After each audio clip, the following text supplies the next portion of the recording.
Hello दोस्तों, मेरा नाम है Raveena Phogat. Today we discuss the topic about criminal activity. एक क्रिमिनल एक्टिविटी हुई है अमेरिका के अंदर। एक आदमी ने अपनी वाइफ, अपने 3 रिश्तेदारों को शूट कर दिया है और उसके जो बच्चे थे, थैंकफुल गॉड, तो वो बच चुके हैं, वो अलमारी के अंदर छिप गए थे। लेकिन अब इस स्टोरी से ये देखना है कि मैं किसी को सपोर्ट नहीं कर रही, फर्स्ट थिंग इज, लेकिन जिस इंसान ने, जो 51 ईयर का है, एक अमेरिका जैसी सुपर पावर कंट्री के अंदर रह रहा है, तो उसने अपनी फैमिली के लिए क्या नहीं करा होगा। मतलब सब चीज़ें करी होंगी, ऐसा तो नहीं है कि उसने कुछ नहीं करा होगा, उसने सब कुछ करा होगा। लेकिन ऐसी क्या सिचुएशन आ पड़ी कि उसने अपनी वाइफ को शूट कर दिया, अपने रिश्तेदारों के साथ, अपने 3 रिश्तेदारों को भी शूट कर दिया। मतलब सोचने वाली बात है कि उसने ऐसा क्यों करा। तो कोई तो रीज़न होगा, कोई भी ऐसे किसी को शूट थोड़ी कर देगा, रीज़न तो होता है। लेकिन चीज़ें ना जितनी आसान दिखती है ना, एक्चुअल में होती ऐसी बिल्कुल भी नहीं है। रीज़न जो होगा, कई बार ऐसा होता है हमारे पास ना प्रॉपर रीज़न नहीं आ पाता चीज़ों का। मतलब हम सिर्फ ऑडियंस हैं तो हम ये देख के बैठ जाते हैं कि हाँ, उसने उसको शूट कर दिया, वो घटिया आदमी था, उसने उसको मार दिया, बात भी तो हो सकती थी, ये भी तो हो सकता था, वो भी तो हो सकता था। लेकिन नहीं, अगर आप उस इंसान के पर्सपेक्टिव से सोचो, मैं सपोर्ट नहीं कर रही किसी को, तो कोई तो रीज़न होगा। लेकिन इस स्टोरी से हम पता है क्या सीख सकते हैं, हम एक चीज़ सीख सकते हैं इससे कि फैमिली में ना आजकल लोग पैसे के पीछे इतना भाग चुके हैं, इतना अंधा हो चुके हैं, मतलब लोग, कि अपनी फैमिली को ही इग्नोर कर देते हैं। मतलब जिस फैमिली के लिए सारा कुछ कर रहे हैं ना, उसी फैमिली को इग्नोर कर देते हैं और अपनी में ही लगे रहते हैं। फिर उनको सही गलत कुछ भी समझ नहीं आता, कुछ भी नहीं समझ आता। तो इंसान को ना 2 चीज़ें हमेशा याद में रखनी चाहिए कि एक तो जो भी कर रहे हो ना आप, उससे आपकी फैमिली पे क्या असर होगा। दूसरा, आप जो करोगे उससे आपकी पर्सनल लाइफ पे क्या अफेक्ट होगा।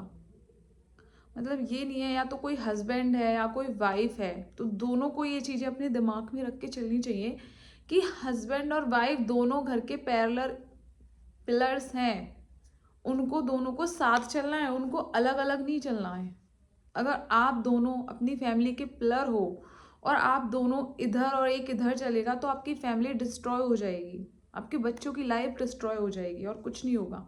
अब यही हुआ है, या तो उनके पास कितना भी पैसा रहा हो, कोई भी डिस्ट्रीब्यूट रहा हो, कोई भी मैटर रहा हो, I don't care. I care only one thing, that the distribute destroy their children life. That is the most important topic. Now the condition is कि अब जो भी हुआ हो उनके साथ, उन बच्चों को उनके रिश्तेदारों को छोड़ दिया है कि लो, इनको रखो, आप इनको जो भी है उनको टेक केयर करो। लेकिन क्या, अब उन बच्चों की लाइफ तो डिस्ट्रॉय हो गई है ना। उनके पेरेंट, उनके फादर है उनके पास, वो जेल में है क्योंकि उन्होंने अपनी वाइफ को मार दिया है, और मदर जो है वो तो डेथ हो ही चुकी है। तो moral of the story, at the end एक हस्बैंड वाइफ की लाइफ में बच्चों का रोल बहुत बड़ा प्ले करता है। तो उन्होंने अपने बच्चों को देख के भी डिसीजन लेने चाहिए लाइफ में। ये नहीं कि अपनी मर्जी से चल रहे हैं, अपनी मर्जी से हस्बैंड कुछ, वाइफ कुछ। मतलब कोऑर्डिनेशन जो होता है ना, वो हस्बैंड वाइफ का होना बहुत ज़्यादा ज़रूरी है, और आज के टाइम में यही नहीं है। अगर वाइफ सही चल रही है आपकी, तो आपको मेक श्योर करना चाहिए कि आप अपनी वाइफ की बात सुनो। नहीं, अगर आपको लगता है कि आपकी वाइफ गलत है, उसको प्रूफ करो, उसको टाइम दो, उसको देखो। अगर वो गलत है तो बैठ के बात करो उस चीज़ पे, फिर अपना डिसीजन लो। लेकिन मारना किसी को सोल्यूशन नहीं होता है, मारने से कुछ नहीं होता है। ओके, तो मारना कोई सोल्यूशन नहीं है। अब उन बच्चों का क्या फ्यूचर होगा, आप ये सोच के देखो। जस्ट इमेजिन, किसी के पास कितना भी पैसा हो, कोई रिश्तेदार किसी के बच्चों को नहीं पालता है, कोई नहीं करता किसी के बच्चों की। क्यों करेंगे भाई, उनके अपने भी तो बच्चे हैं।